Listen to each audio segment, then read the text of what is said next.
এটাই একটা পুরুষের আসল পরিচয় হয়। ও আসলে কাউকে ভালোবাসে।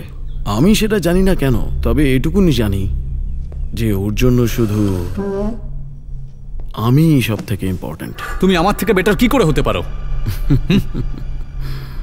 আর হাসছো কেন তুমি? উত্তর দাও, আমার চেয়ে বেটার কি করে হতে পারো? হ্যাঁ, আমার সেটা করার দরকার নেই। কিন্তু আমার জানাটা দরকার। হ্যাঁ, তোমার প্রয়োজন আছে। নিজেকে প্রুফ করো। সেটা আমি এখনই প্রুফ করব।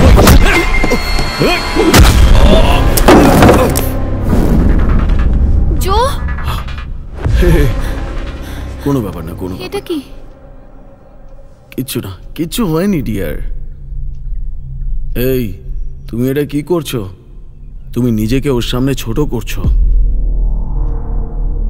তুমি ঠিক বলেছিলে, অ্যাক্টিং এর তেমন কোনো প্রয়োজন পড়বে না যদি তুমি নিজেই একদম সঠিক হতো। ডিয়ার, তুমি দেখলে ওর আসল নেচারটা কি?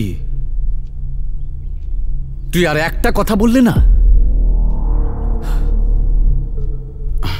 ভুলে যাও না, ও আমাকে পছন্দ করে। হতে পারে তোমাকে অন্য কেউ পছন্দ করে, তার জন্য পেশেন্স দরকার, বুঝতে পেরেছো? কিন্তু তুমি ধৈর্য না ধরে ভায়োলেন্ট হচ্ছ। তোকে বললাম না চুপ করে থাকতে। একটা মেয়ে ওর সাথে থাকে, মেয়েটি ওর বন্ধু রিভা। দুজনে একে অপরের খুবই ক্লোজ। হ্যাঁ, তোমার কি চাই? এটা তো জীবনের একটা নিয়ম, যে হারায় শুধু সেই পায়।